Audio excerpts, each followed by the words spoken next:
My name is Wesley Bauguess. I am originally from Florida. Grew up in Southwest Florida, Naples. Grew up playing golf, and that led me to North Carolina. Went to college at Appalachian State University in Boone on a golf scholarship, actually. My destiny was altered a little bit when I discovered the Army ROTC program at Appalachian. And I met my husband, Major Larry Bauguess, when we were cadets in ROTC. We just kind of discovered each other and fell in love and got married and commissioned in the Army together and served together as lieutenants and captains. And then made the decision that I would get out because we felt like it was time to start a family. So I got out and he continued on his path. He served in the infantry. He was in the 82nd Airborne Division when he went to Iraq as a stress reliever in between shifts or missions or whatever, and he would color a picture and he'd mail it back to Ryan and Ellie. And by the end of the deployment, their wall was covered with all these pictures that their daddy colored. When he was home with them, he would always get down on his knees, and so he could look at them at their level and wrestle with them, and he just was that kind of dad, and he was amazing. Larry deployed with the 82nd in the early part of 2007. They were serving in Afghanistan. On May 14th, 2007, he was in his unit. He was serving as at the Battalion S3, which is the operations officer, and he went with his commander and a contingent of U.S. Army leadership and Afghanistan Army and civilian leadership into Pakistan to attend a border flag meeting, which was a peace meeting because the Pakistan and Afghanistan forces were skirmishing along the border. And so they were invited into Pakistan to negotiate peace. And by all accounts, the meeting was successful. Larry attended the meeting with his commander and all the leadership on all three sides.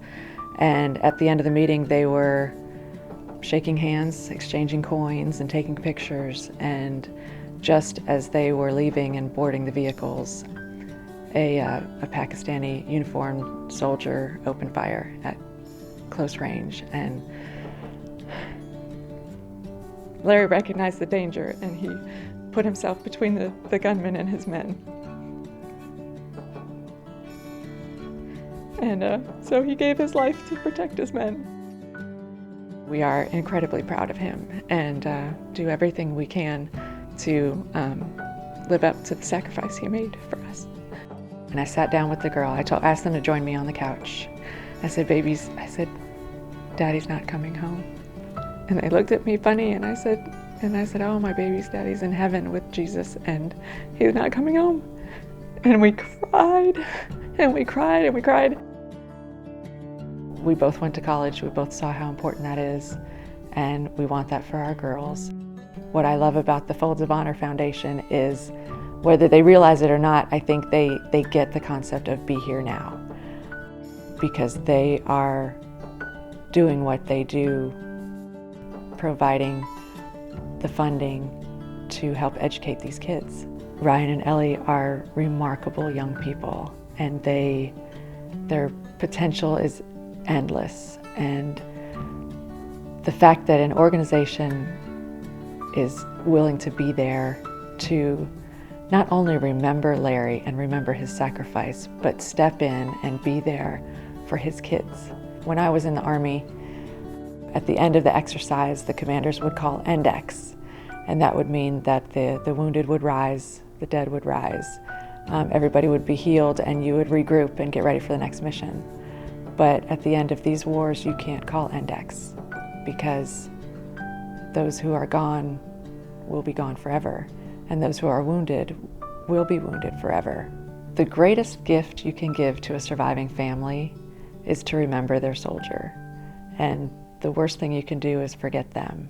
I would hope that people will continue to remember long after the wars end.